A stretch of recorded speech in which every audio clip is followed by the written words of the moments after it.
part 2 chapter ni na ka khoi kan zir ma yani na introduction lam te thuma shwai ka ti nga chen khanin class kan chon ma kan ka boy wi nok nok a chan jo etela not ka zia hi te mai yang toy le lutu in karinga ti mai yang a se tian tan chon ni sal tu ko ni lo ma se nga mai to ton chon ni ti na se tian han de pa nge on ka ti ya chu wang chan thuma shwai ka sang in kan le nga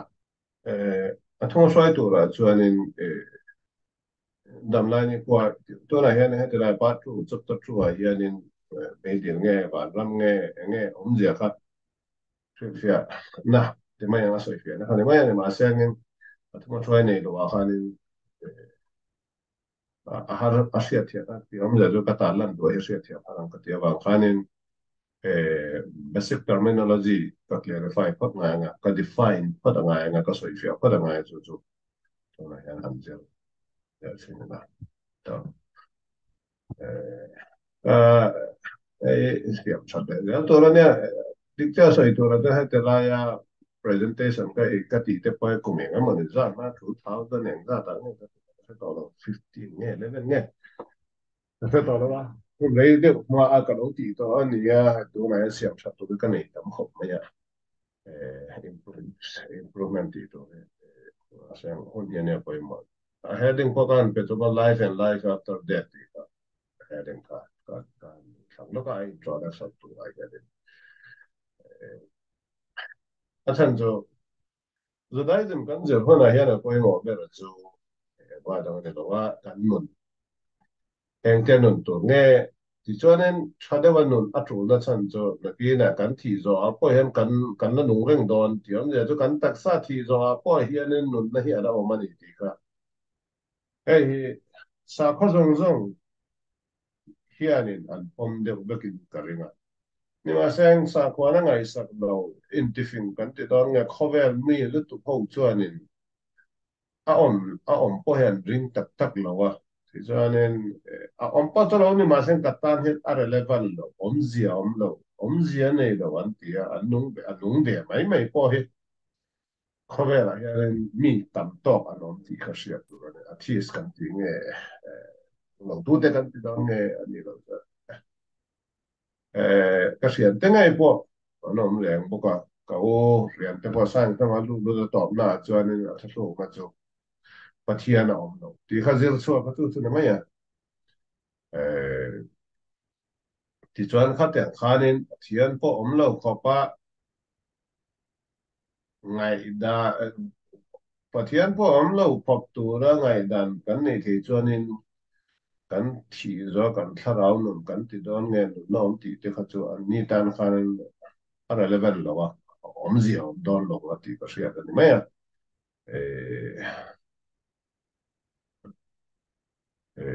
sa ko dang sa ko na sa ko mi kan ti chuan ni erin na ring tu te kan ni chuan tu sa ko na po ni sengin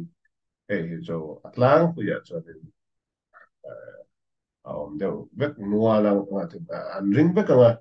kan ti ya to na ni wa kan la nong zel to na ni kan la nong zel la ni zo sa ko zo nga pom a Hindu Buddhist Christian ni sengin sengin lim ka lo Judaism okay يعني عشان قم بدنا الإسلام ونينا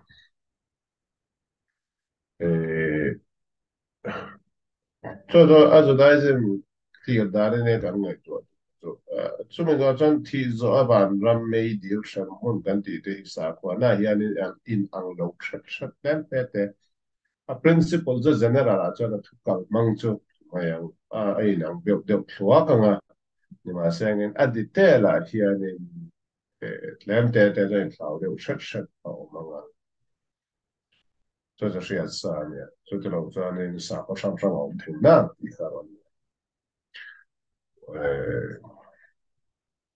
呃nun na kan ti ho na hian in nun na hi okay tu na taksa nge ya kadam lai ni kwa hi lifetime of a person ka ti kadam lai chung khan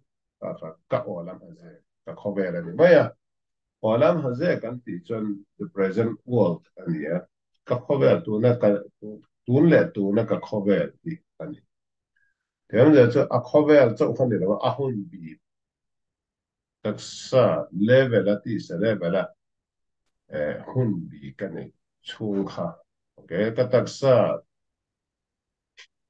taksa a troi ma lo a chiat ma lo a garantia ral ma lo kala che the kala nun the lai chung ka dam lai ni khwa kha kha ke ma tan khan ka olam haze this world olam hazeti jo olam jo world ti ne hazeti jo the world this world ti the present world ti kalata te chuanin kina ko kan ron soi ji de nge nge om ji na fan te chuanin vai khat chu kan thine do na tu bu bo mishing kan ni ba ya lalpa pathian thil siam kan ni ya asiam tu kan ni lawa so bang chuan chatuan na kha kan nei lawa ti ko ya kan tak tak se level a ya lalpa pathian chu ek tikla ko thi thei lawa mihring kan ne ma thil siam kan ne ba ngoi khat nge chu kan thi bet thom do da a thi tu ra in be sei lo ko kan thi nge nge do da ti chuanin thi na kha a pum per thei lo ba thi na pum per do hianin Chinese emperor te po khanin whereas zo nge a sipai te po mihring te po atira ti te po thon tuang ka khovel pum po ya hianin chatuan nun na dam doi zong tu emo ka shelo philosopher stone an ti te po emo de thon tu ba Chinese level la wa po lal dang dang te chunga po chatuan nun na hi an lo zong na sa an thon thu chau po ne la wanga chatuan na nun ti chu kan cha ni ma sengin khatenga be te po kha chatuan na nun ti lam hi tu ma hi kan om lo wa ti chuan me ro pui te po ha an ti thaw ni so cho akal da ra thi na kha pompel thei lo ba nga ji la exceptional case a chuan thon thu zu da jin thon thu yan ni e thi na pompel thei dan chu exceptional case a billion te la chang khan pakhat pa ni mo chu om thei te po lo ni ma na om thei tu ra nga ji la so Portugal pa pathian en kim ati the en kim asiam the adu do in khovel ama hian khovel kal mang dan adan hi asia mane ma sang adan siam pa khanin adan po kha adan lo ang tak poi da thok thei na tu ra special case a khanin thi na pom pel thei dan te po lo mai thia to na zol nei eliza athilowa bana ala chowa enoch khanoch anti ani le ba ma ema sang khanoch a hianin ngai dan a shenin pathianin la bo ti khatran san khanin bana a cho thi na tem lo en ti a shen chuanin khaten khan pom lo te po an om bible shoes da te hianin ti ngai dan pan ina kara ai nga po chu sang lem te mai ang ti dan a than thu zonga ka yang lo dan reality ani le ni lo kha thu sa kan da a than thu zonga lo da ji ma than thu dang dai de mak de ki be shi da chu teng than thu moral ethics value ne ya còn thôi moi tak tak thil an soi an lon tar lang a che kha midrash an tia kha tem thon thu te ka ran san don jonin le ka bada po okay mystical level a po ka ran san don jon ni thì na chu pum pel the ania ni ma se a pum pel lo tak tak hi an om mang lo wa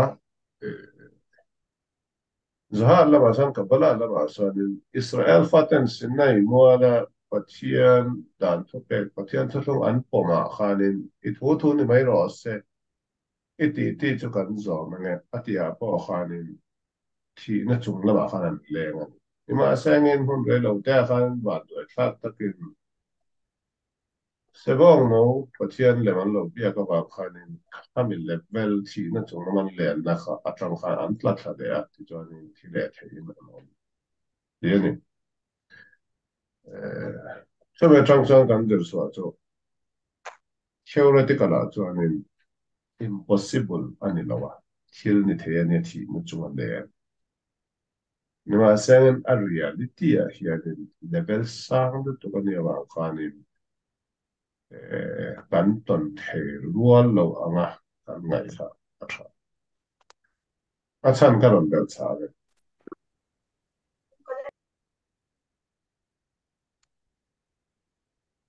ที่เทตูระอินไงนะฮิอานิน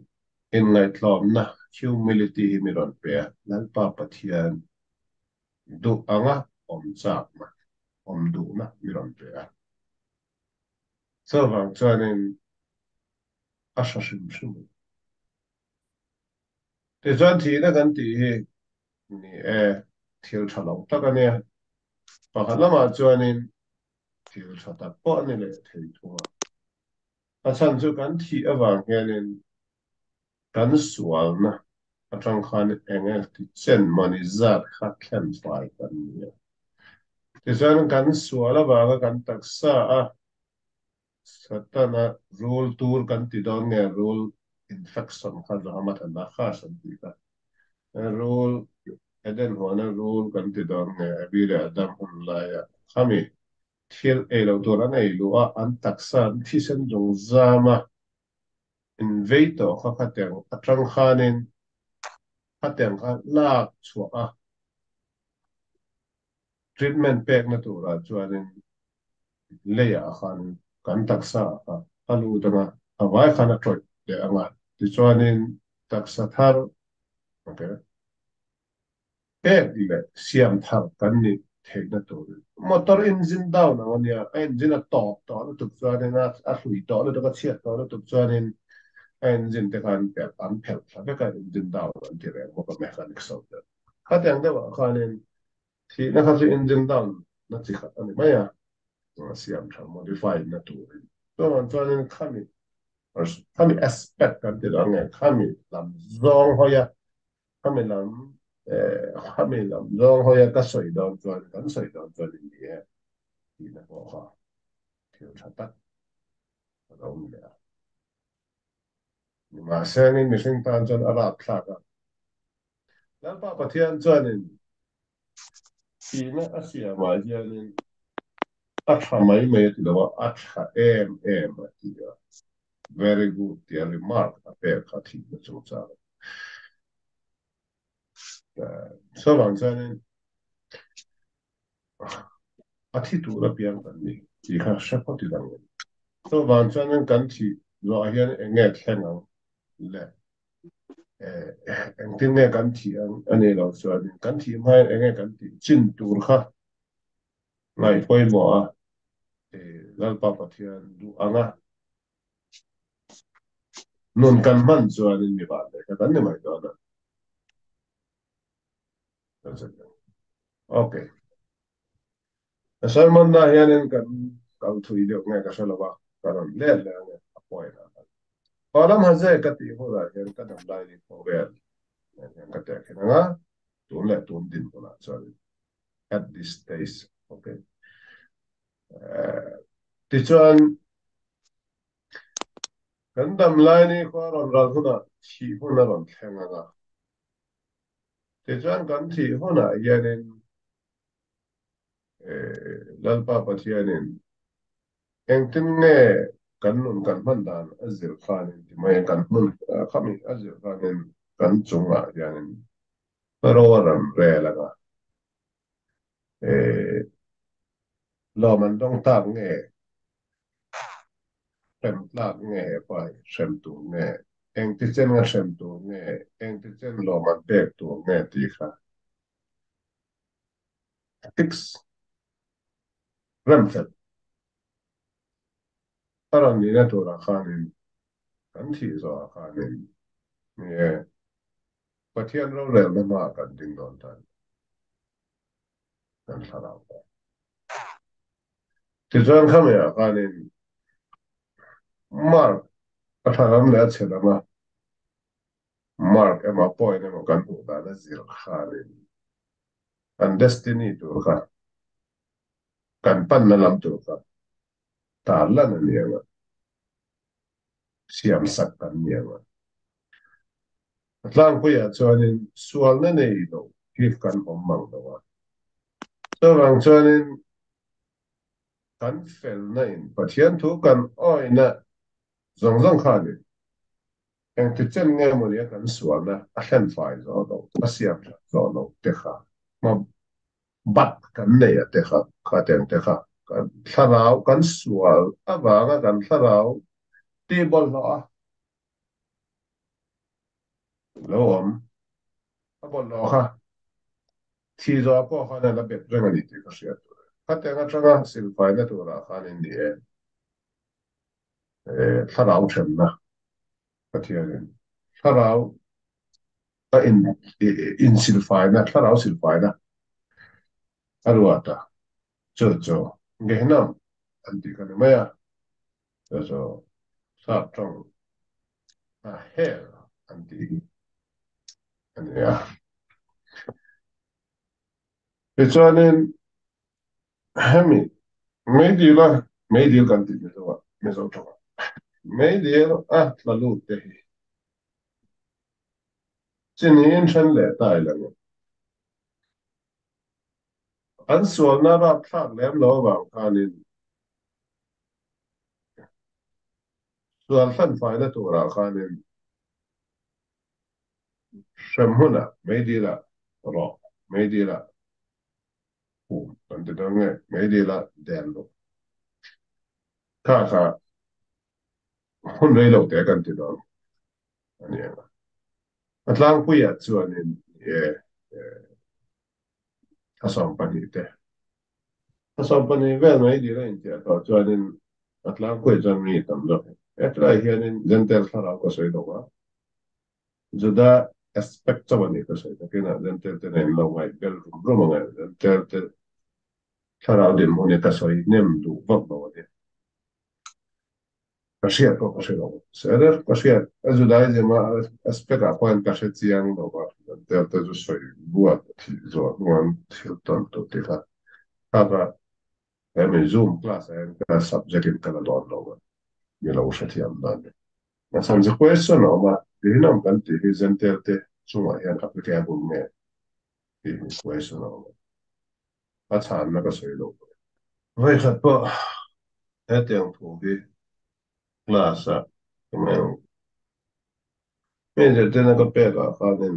ka khathian ro ngai fa da insight te ka judaism perspective judaism perspective ma sen kai ni christian perspective ai hian enge kan ni ang ti mi ron zo thuma khat sentence khat chawang ka sa kai chan judaism chan nen judate tan ka dira nang ni christian chan nen pastor ten an jin na sa in pastor ten ke ma ai na phe zo ka zo zo nang ni ne na in mil tu thara ne na in mil tu ha ha tiang zir tu in chom po nia a tiang in zo tu ba in chuan ka du top shi mai okay an se yang chuan in ne matlang po ya chuan zada thara ni chuan in aswal po ne ma se ngin asom pani kum khat chung vela hi chuan in tiam ja cha kum khat chung ka te khat ro a so bur bur an ni lo wa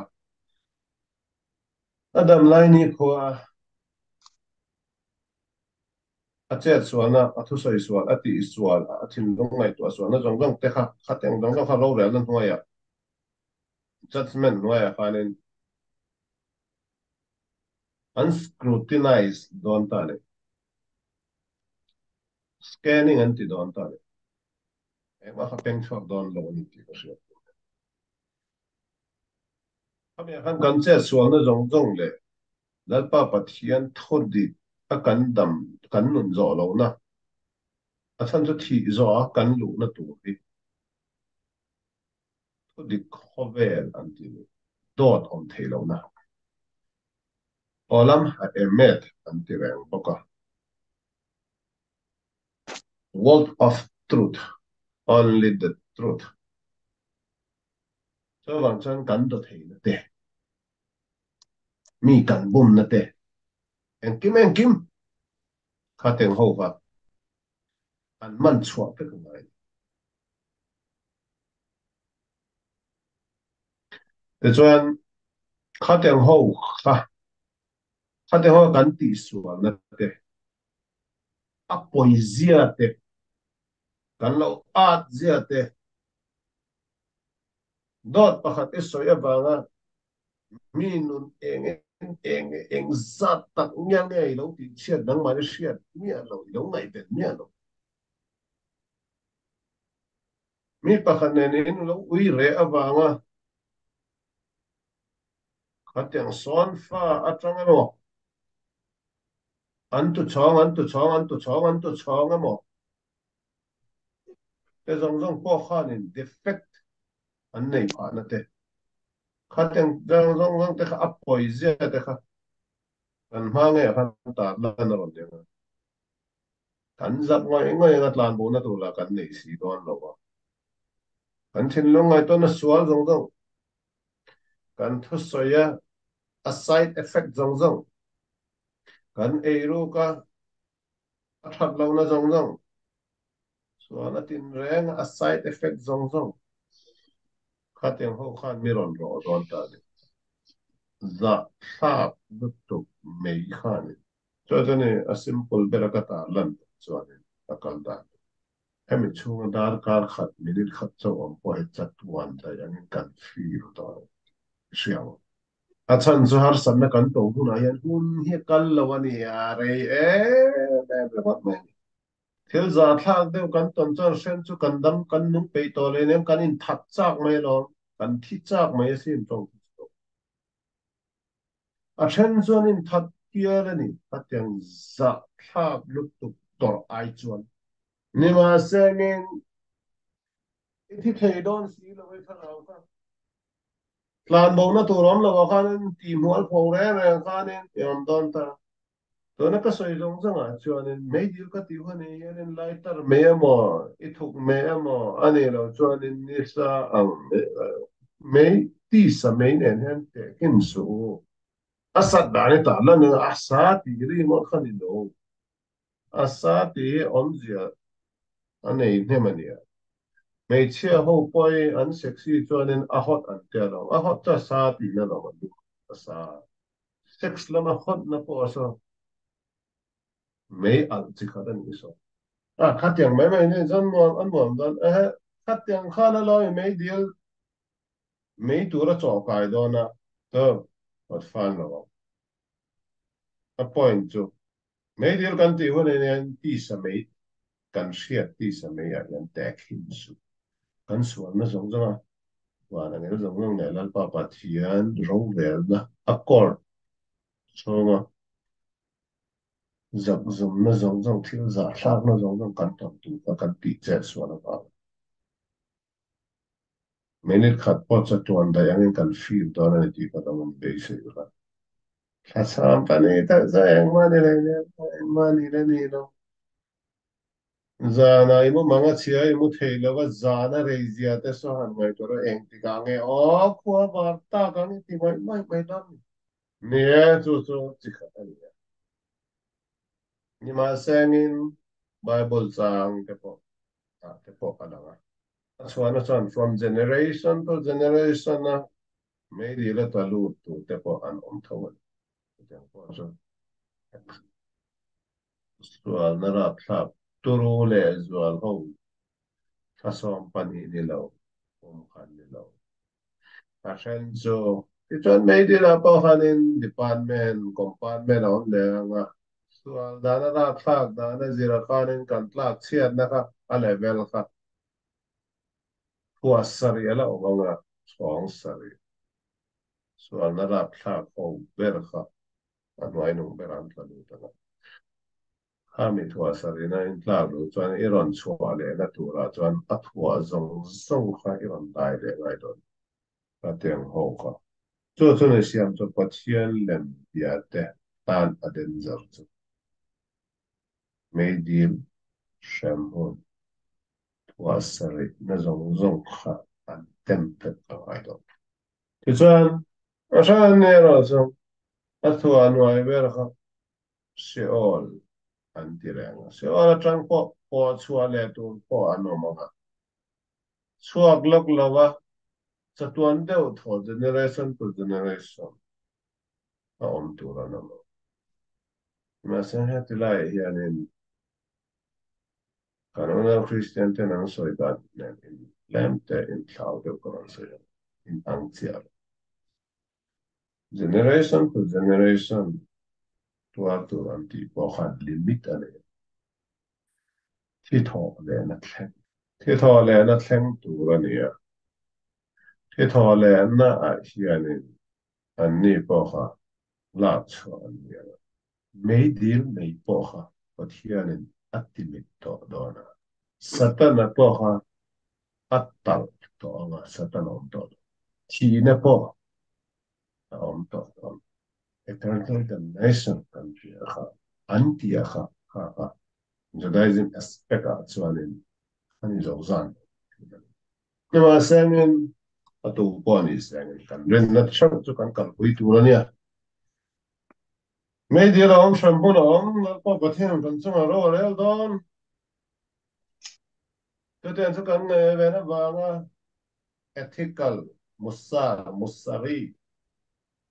moral na idewa, moral life kan man so ko mo pero ni ya ya te la yan tu ka la yan sa pa di dia ti ta lang tu ra class nei kan ni wa zo da kan ni sa ne ne kan tu da ti ka sia ne ne ngai te te lo za ne ngai ri na en na te ngai zo da ni ko ta en ngai o zi sheme ya do ko da lu ani lo ka ti lo sa ani zo za Mizo kan iti chuan in mizo literature course ya la trong he la mentality course ta che ram te po climate te po in just che in mizo go bi tu na ni mo in mizo zual do na ni mo mizo kan ye ti trong course la mizo te thin nong ai to kal phong course la kal char course la ya eng ma se lo an dai po du do e ma e nga kan ye ye nge mizo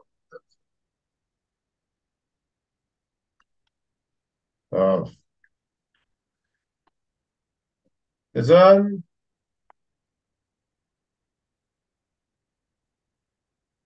Medir akharin mi zalna ka direct in kandu rala game tiene ashelawa. Ashan zu medir la ro fayan ni zo hu nu akhanin an fai hak zo nu akhanin gan edena paradise kan di sarau zon pa una muna ola manesha mo dan tiene kumbo kasas. Kami akhan zon la kurin kan zu putanga rehabilitation ke mang dewania iswanin Namlani خوبه لا ستنا نلان بوانا أن تورمنا أن بوانا زوجنا أن لو تورمنا زوجنا قد لم تركب سكني أنا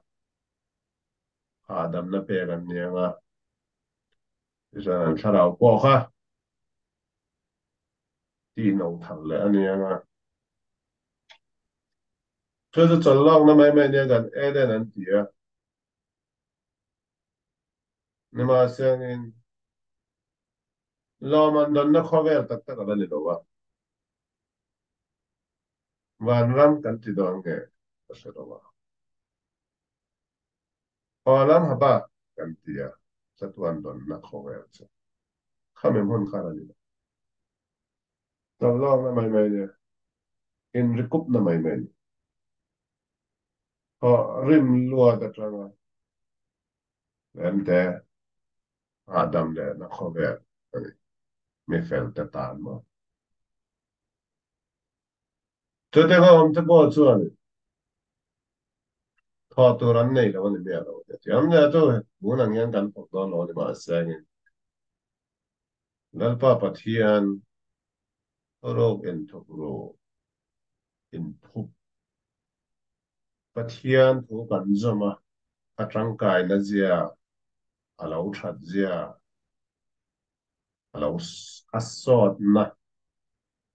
ro pui lu tuk te kha tiang te kha shia del na tora inzertir le na le feel na kha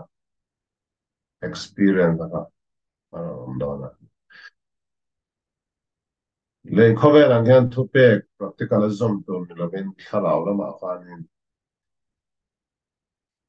kharau le vela enjoyment delight eden ti chu delight ali khara kan tem lo ta ni ma sen chu chu kan ultimate reward kha ala ni lo a khover po kha world of reward kha ala ni lo intermediary stage chu ala ni thorem na khover le lo man don na khover kara hun bi kha ani ti kha i hai lo okay chu chu ko ma ka da la ne Canadian chu kha de om na hun ani ya chuan eng chen ne ka no ma ta tuan nin ka no ma ngem kha ta kha ti ani ta tuan nin ka nom don lo wa kan ha chol huna ne lum kho vel dong dong chi tho le na shin ke chong a thlen huna kha de nga tharau lo in recharge to ha adam to ho kha cha tuan na nung turin taksa siam thau wan taksa sual na re atanga thlen fai taksa chunga khanin kan lu langa chile to lo turin chatuana nung turin le chatuana nuam sa turin chatuan lo man don na khovera olam haba kan tia kan lu chau don cho a basic structure kan kan pa pathian program ta ni chuan mi zong zong chu direct in meidi ra kan tlalu dangem meidi ra kan tlalu ho hi ganede nan thang thayangem meidil zolo hianin direct in ganeden paradise thang thayangem ani lo chuanin meidil tem te zong zong chu an piang non le thayangem e te kha zona tam takan ya ma sang zodaizen basik zil na tu ra chuanin thil eng kim kha hoi pawng ai lo wa question le question tir to li an soi da na chang shen chu shem mo na ya me dil boy na a tlen fai thailo tur chin te po tu tiang kho pa sual te pon omani o ani lo chuanin a chan dang awangin me dila rei de in chia lo khanin an thi zo khan pian non le na chan spec te pon no ma cho Gilgulim, Gilgul and the reincarnation. Exam IPA, it passed all over. The I'm on the term compound exam anyway, you know. Exam IPA, the second chance pay. First chance, second chance. Kating tepo ka om thei thowa. Kasi aswal ni Redan Christian hawen pian non na poi mo beri nan da in kareng dawa. Iswa pa kan lo do ta ne o mo pian non chung sa. Ang po dyan is Christians ko la Christian ma ka say din dan sina so ni pian non nahi mai po mo lemin ka rin lo Christianity pila po te khan no mai po mo Judaism ma po hianin alang sara chuanin an ngai po mo ba a chung ri la chuanin an ngai po mo karon soi fiat mo alang sara a religious law level a hianin chuti in prominent place pe kan ni lawa trong trai na te hianin shira shivim shar donas atel hate sabat don't la ya kan sia te asonin nie kateng trong trai na ka zonin non le pian non le incarnation sang sang ta na rectification on na tu la kan trong trai na ko kan nge ko ni masen khateng kha atlang poyen an siar te ra ni masen shilfiana tak tak an pelem lo chan jo secret teaching lama parang ka akala pa ka masengin nitin weekly trong try na te pon zia lu thei chuanin alang sarin soi nem hlom lo masengin hetilaya hian engamani so significant position cho alu ani ti ka shia ilang ma chu chu chu ka ta lan do achan engatinge khaten khat open lu to ka an ngai ven fak no an ti khat lem te highlight point khat em okaron pe anga a chan chu pian non na kan ti le hun kan ti hun a hianin a subject a bak a kong ko ya tanga a bak azar kan ti dom ne a bran so ka aron dar da ni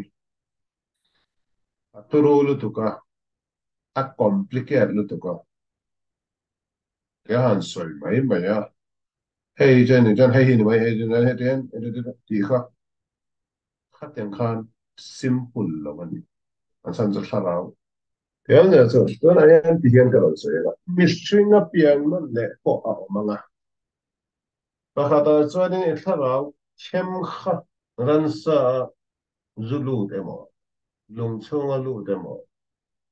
Ebra ito nga dyan katiyang te po ha, gilgul pek antiya, gilgul kan ti chuanin gagal psychology. Reincarnation ka ti chuan pakadatiya mission aron piyang de kanina. Ni masan tlaraw tem ka ran nung chunga bong chunga mo khoi tlai chunga ko du ta seng in ni e brai trong a ka soi don gil gu chon ni veka ni ma seng in ama kha mishinga a thara kha mishing thara ni ma seng mishinga pian no lo khan kha kha transmigration of soul di ka man chuani aron le zo ma nga kha ta lan tu na kha as a human ni lo ani chuani khateng ha a eng part thlarau a khoi a them eng thlarau them cho khoi a lu nge khoi a nge ba lo nge so nge ti ka hianin a subject kha category mayang heading thang thang a khanin hun le zela ngai do a chip chiat em bang khanin mineral tan po kha ta lan lu tu ti zo khane a om lo ni lo wa a subject kha kom tu na hen ti hian ka ron so yang hong te nuclear scientist ni chuanin Israel he donani atomina thodan te structure te eng tin nge nuclear diffusion to te khati nima sengin mineral te nena khalin soitum ta langin na soidia po om lawangan pan phak don lawani nuclear power station ate sonin julut ta langin YouTube pa te po yin ho karega عشان لو كان نيوكلير انرجي سنتر انت تبقى سويمين بول موتي ما يتورن اتويته فو فايت خطيشيا خطي ان توي نيوكلير انرجي ان لو نا اتي فوتورا توي ان لو تسا فيلم ساسيا سويمين بول ان ده روسيا زو تويته فو زو لو تشاك تبقى ام نو بايته خطي ان انتني سيوسيا Die en dan zo'n in swimming pool ang may perfume chale. At sunga anon ono na tube light ang de ron eng pop pop pong ron ri. Generator mo. Sa mansan ka ten ha. Eng tin niya to. Uranium enzyme yan man eng tin niya to. Eng tin niya siya. Nuclear scientist ba ton zo to kay ni na eng tin niya siya. Siya tum masa om de om nga. Om na. Aten de mo. Ni masa tu na kan ta la. thil oma reality hay wallo ni ma sengin hay wallo reality zong zong kha sai sai a thei lo na chin le tu lo na chin le a thei lo na chin ma sai sai lo ma nga om lo ni mi a om le du tu ka a sai dia om lo te po lo ki zo sen pian le ga nge ani lo chuanin thi zo ro re kan ni zo han kan pian non le ni na langa chu chu ni phei phei chuanin budi so be na an rin na en ka me son chu chan ai na chu shwai to pakhan lama kan ti nge nge pa kha a thi chuan khame thi lai taka lo piang kha adar kar ani khwa ina kha an la tir le mai ni ma san ju da je ma chuanin chúng thu râu rẻo mà con em tiếng rồi còn nữa xong decision cho anh là cái gì cả về cái em thế cái sợi cho áp principle là cho xã hội trong trong hay là được thôi nhưng mà sao anh anh bé là cũng được cái để giáo dục sách cái sợi yang cho anh sa ko nghe được về tu ta nghe được về thì cái judgment có cái đó là một đi dinh có cái chuyện đó là cái đó là nhưng mà sang này quan bé là có tu này thôi thôi thì là nghe nó có khát có mấy xe có khát có anh là tiền em mới saoฉันจะช่วยตัวเบสที่หุ่นนายเพียงถ้าเกิดว่าตัวตายดิกดิกเราส่วนมาเสียมตัวก็เลยเราที่มาสักขั้นแต่งการเดียวขออมเดียวนัวเลยสักคนเราต้องว่าพอเห็นตีก็แต่งแกล้งแต่ก็ตอนเราอันนี้จนข้ามยาข้านี่เปลี่ยนนั่นแหละพอจะรักษาเพียงนั่นทางเราไม่ดีแล้วพอรอไฟนี่ทางเราแต่ก่อนเราอมเสียตอนนั้นเขาแต่ก็เอ็กซ์ไซล์ละถ้าเราเอ็กซ์ไซล์ละที่เราเห็นเนี่ยเราเนี่ยเราที่ซาเนี่ยเราเป็นอันพอกว่าแล้วว่าจนอันนี้แบบว่าเนี่ยแต่นั้นสวยสักชับๆว่า shelter nei lovin ti panin soisat na reng reng tuar tu ra panin ria hun nei thei lo tu din ateng shan na dong te ko khala ma chu tiang chu ka fa ke la shan na ni an te reng ko ka so ko so kan pot fan si lo nga ha tiang da na fa shang ka da chuan ni ya kan ti da lo re da ro na ma chi ti chuan ne pathianin ola ma je hun bi hi limit a pe a kha mi arang ho na yaที่ทอเลยนะคุณตลอดน้องว่าการทอเดียวเขาเวลทางจู่รอมันดันนะเขาเวลเลี้ยวตัวนั้นปะปะยันทาร์ทักเสียที่สัทธาร์วันตักษะแต่ในคริสเตียนคอนเซ็ปต์ต่างๆเมื่อเราก็มันจะเองก็คำว่านั่นนี่ต่อได้วันเจรุซาเล็มวันตักษะวันเสด็จแต่เตียง Tiyo, men det van van lam ti kan man bu do da sa to olam ha je kha olam ko ve la ni ma se ngin a olam kha tho rin na ko ve la de to lo wa no man don na ko ve ta me so ba kha ka man se eh tak sa om lo yan thla ra so hi ani thila tho the le enjoyment da en lo ni ta ne ki ka shi ta ra yan tak sa mang tang ka hian in la pa thian na tu wang chuaninที่ทอเนี่ยมาพอเราได้สักอย่างนี้ดันรอมันกันโดนคันนิดอะไรเนี่ยที่มาแซงเองพอแล้วฮะว่ามันถ้าเราเล่นส่วนแล้วจังเล่นไปซะเลยวันตักษะกันติดตามเนี่ยกันตักษะ modification modified version ครับตักษะทาร์ละครับทำไมงั้นการเล่นตัวป่ะเรามันการโดนตัวครับไปว่าปนเนี่ยแต่ขึ้นมาตัวเป็นว่ามองได้เป็น clear นะตัวเด่นแต่ขึ้นมาตัวว่ามองแล้วมันลงได้ ไม่เชื่อฮิสาปะ